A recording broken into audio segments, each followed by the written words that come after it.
Тэгэхээр хүнсний аюулгүй байдлын тухай хуулийн дагуу жил бүрийн одоо импортлох гурилын хэмжээг хүнс үдэ аж ахуйн сайд хүнсний аюулгүй байдлын үндэсний зөвлөлд оруулж хэмжээг нь батлуулдаг. Тэгэхээр энэ жилийн хувьд бол одоо 12 мянган тонн гурил оруулна, импортоор оруулна гэдэг хүнсний аюулгүй байдлын үндэсний зөвлөлөөр баталсан. Тэгэхээр одоо энэ импортынхаа одоо хэмжээг нэмэгдүүлж юм уу одоо чөлөөлж өгөхгүй бол хууль батлагдсан ч гэсэн одоо энэ бол цаашаа хэрэгжихэд одоо хүндрэлтэй байгаа.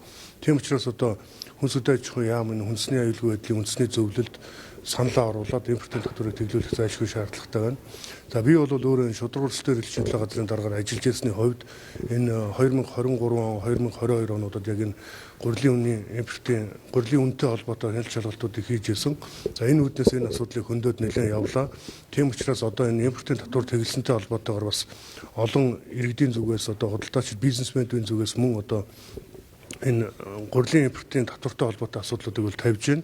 За хил дээр одоо хямд гурил оруулж ирэхэд бэлэн болцсон байна. Одоо Казахстанаас үт юм уу, Оросоос үт юм уу, хаанаас үт юм тэгээд гурил орж ирэхэд бэлэн байна. Гэвч одоо энэ импортын хэмжээг нэмэгдүүлэх шаардлагатай байна. Хүнсний аюулгүй байдлын зөвлөлөө яаралтай одоо энэ асуудлыг шийдвүүлж импортыг нь одоо хэмжээг нэмэгдүүлж өгөөч гэдэг асуудал бол тавигдчихж байгаа.